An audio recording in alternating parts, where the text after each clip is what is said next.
બનાસકાંઠાના અંબાજીમાંથી ઘટના સામે આવી છે કે જ્યાં ફોરેસ્ટના અધિકારી અને પોલીસ કર્મચારી પર હુમલો કરવામાં આવ્યો છે। શું છે વિગતે ચર્ચા કરીએ। નમસ્કાર, આપ જોઈ રહ્યા છો નિર્ભય ન્યૂઝ અને હું છું આપની સાથે રિદ્ધિ। અંબાજીના પાડલિયા ગામે ફોરેસ્ટ અધિકારી અને પોલીસ કર્મચારી પર હુમલો કરવામાં આવ્યો છે। કારણ સામે આવ્યું છે કે જે ફોરેસ્ટની જે જમીન છે ખાલી કરાવવા માટે આ તમામ અધિકારીઓ ગયા હતા એટલે એમના ઉપર હુમલો કરવામાં આવ્યો છે। આ ઘટનામાં પોલીસ કર્મચારીઓ અને ફોરેસ્ટ અધિકારીઓ ઇજાગ્રસ્ત થયા છે। તેમને તાત્કાલિક સારવાર માટે અંબાજી જે સિવિલ હોસ્પિટલ છે ત્યાં પણ ખસેડવામાં આવ્યા હતા, પરંતુ જે ગંભીર જે અધિકારીઓ થયા છે જેમને વધારે વાગ્યું છે એ તમામ જે પોલીસ કર્મચારીઓ છે એમને પાલનપુર હોસ્પિટલમાં પણ રિફર કરવામાં આવ્યા છે। મહત્વનું એ પણ છે કે જે પાડલિયા ગામે અધિકારીઓ જમીન ખાલી કરાવવા માટે ગયા હતા ત્યારે તેમના પર પથ્થરમારો કરવામાં આવ્યો હતો। જોકે પથ્થરમારાની ઘટના બાદ પોલીસને જાણ પણ કરવામાં આવી હતી અને પોલીસ પણ ઘટના સ્થળે પહોંચી હતી।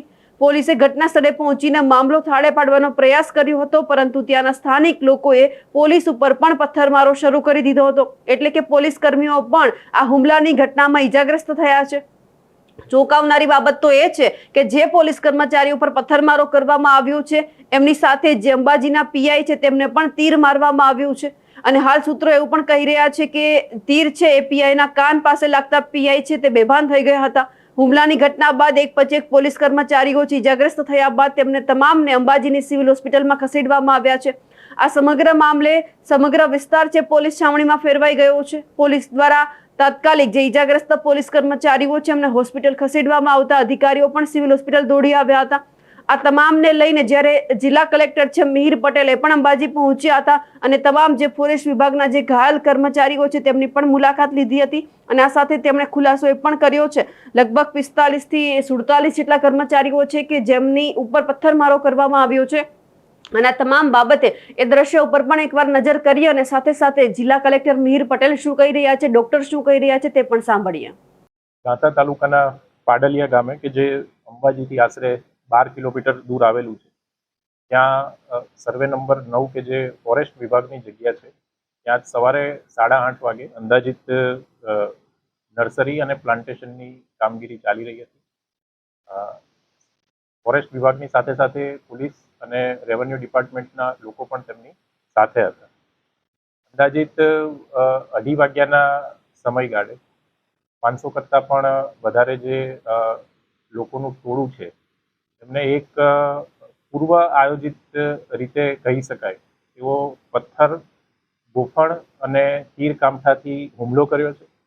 આ જે હુમલો થયો એમાં ફોરેસ્ટ વિભાગ, પોલીસ વિભાગ અને રેવન્યુ એડમિનિસ્ટ્રેશનના અંદાજિત 47 જેટલા અધિકારીઓ અને કર્મચારીઓને ઈજા થવા પામી છે, જેમાંથી 45 જે આપણા અધિકારી કર્મચારીઓ હતા કે જે ઈજાગ્રસ્ત થયા હતા તેમને અહીંયા અંબાજી સિવિલ હોસ્પિટલ ખાતે લાવવામાં આવ્યા હતા અને એમાંથી વધુ સારવાર માટે 9 જણાને હાલમાં પાલનપુર ખાતે રિફર કરેલા છે અને 2 અધિકારીઓને સીધા જ પાલનપુર ખાતે અત્યારે સારવાર લઈ રહ્યા છે।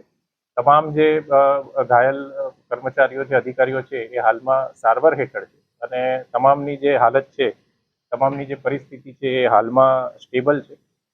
પોલીસ વિભાગ દ્વારા હાલમાં FIR જે નોંધવાની કાર્યવાહી ચાલુમાં છે અને આ સંદર્ભમાં પોલીસ વિભાગ દ્વારા કડકમાં કડક કાર્યવાહી કરવામાં આવશે।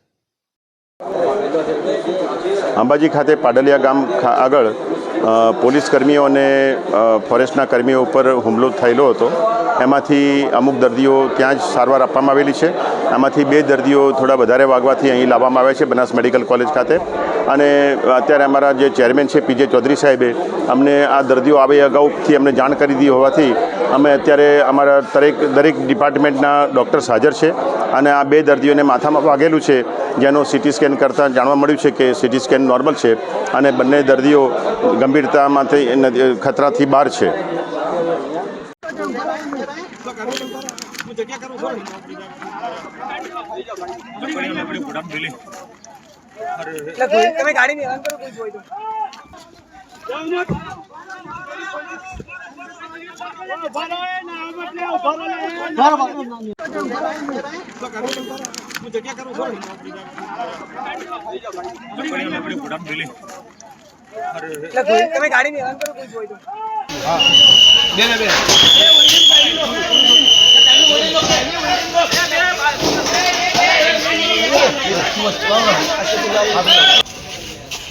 साइड में साइड में साइड में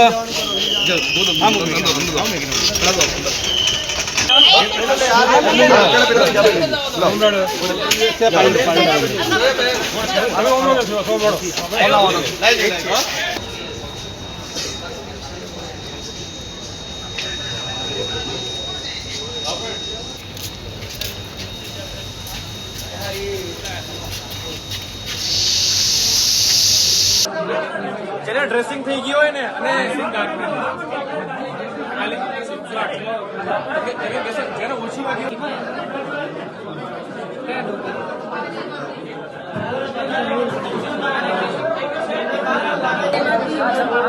ઇન્જેક્શન જેને લીધા હોય બહાર આવતા